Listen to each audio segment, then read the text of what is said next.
नमस्कार साथियों यदि आप कोई भी प्लॉट परचेज कर रहे हैं या कोई भी ज़मीन खरीद रहे हैं, हो सकता है आप कृषि ज़मीन खरीद रहे हो या कोई भी खाली प्लॉट खरीद रहे हैं, तो आपको कुछ चीज़ों का ध्यान रखना। उसमें सबसे बड़ी चीज़ जो है वो चौहद्दी को लेकर और किस खसरा संख्या में खरीद रहे हैं उसको लेकर हम चर्चा करने वाले हैं। क्योंकि मेरे पास ऐसे कई मैटर्स आ रहे हैं जिन लोगों को बिल्कुल सही सब कुछ है, फिर भी अपने प्लॉट पर पोजीशन नहीं मिल रहा।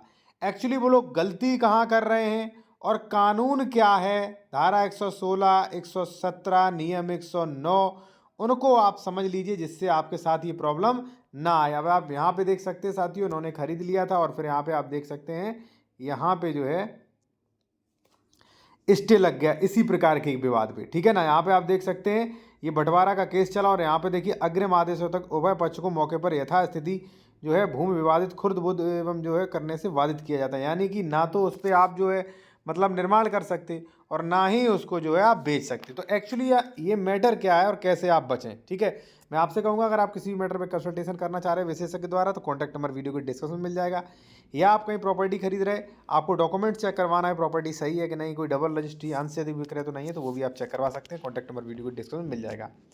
अब देखिए साथियों, वैसे तो आप कोई ज़मीन अगर खरीद रहे हैं तो मैं वहाँ पे सजेशन दूंगा कि भाई आप उसका सब कुछ चेक करें कि म्यूटेशन क्या उसका है, दाखिल खारिज है कि नहीं, उसका पूरा रजिस्ट्री चयन, उसने कितनी रजिस्ट्री की है, कितनी प्रॉपर्टी बाकी है, डबल रजिस्ट्री, अंश से अधिक विक्रय 143, 80 या किसी भी सेक्शन का उल्लंघन तो नहीं हुआ या कोई केसेस तो नहीं चल रही, ये सारी चीज़ें चेक करें, ठीक है।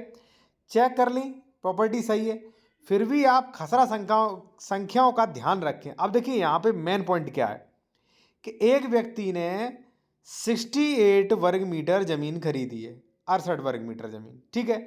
लेकिन कितने खसरा संख्या में, 1452, 1453, 1454, 1455, 56, 57, मतलब 75, ठीक है, इनमें।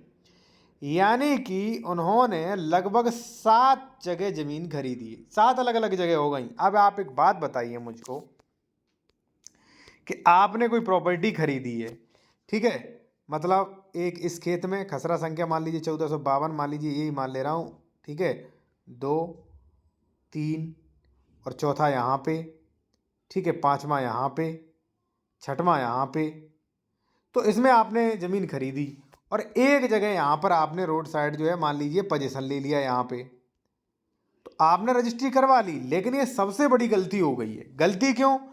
अगर यहाँ पे देखिए, अब है क्या, आपने तो सभी में खरीदी है ना, तो अगर मान लीजिए इसके कई सह खाते तरफ, देखिए कई पार्टीशन, कई शेयर होल्डर्स होंगे, वो यहाँ पे ऑब्जेक्शन लगा सकते हैं कि भाई मैं एक जगह आपको कब्जा नहीं दूंगा।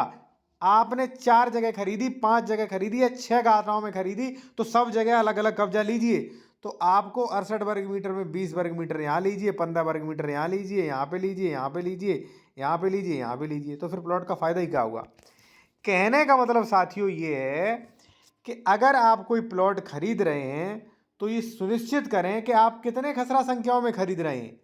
अगर आप 7 जगह ज़मीन खरीद रहे हैं, पोजीशन एक जगह ले रहे हैं और सह खातेदारकों ने ऑब्जेक्शन करना शुरू कर दिया, तो आपको पोजीशन मिलने में कठिनाई होगी।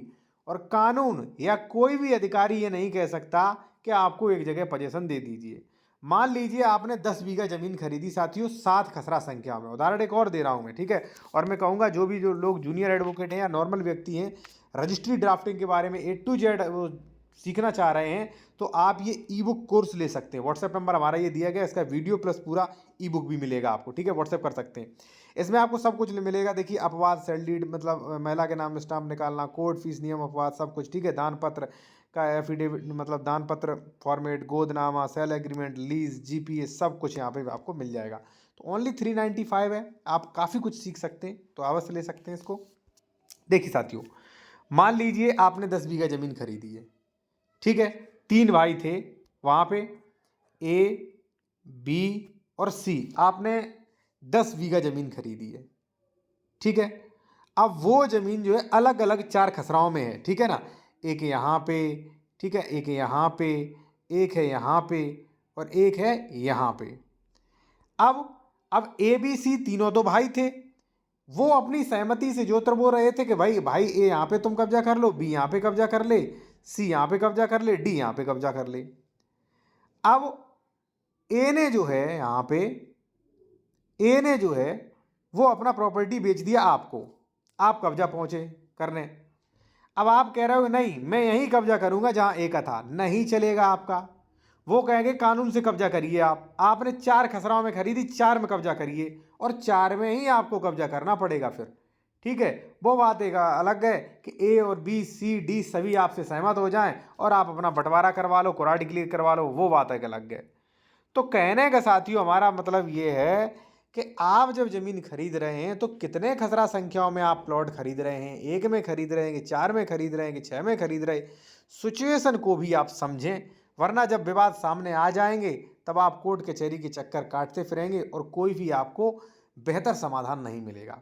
ठीक है, फिर भी आपकी कोई समस्या हो, कोई भी विशेषज्ञ द्वारा कानूनी सलाह लेना चाह रहे हैं, अपना डॉक्यूमेंट चेक विशेषज्ञ द्वारा करवाना चाह रहे हैं कि भाई ऐसा विवाद मेरे सामने तो नहीं आएगा किसी प्रकार का, तो आप करवा सकते हैं। कॉन्टैक्ट नंबर वीडियो की डिस्क्रिप्शन में मिल जाएगा साथियों। धन्यवाद।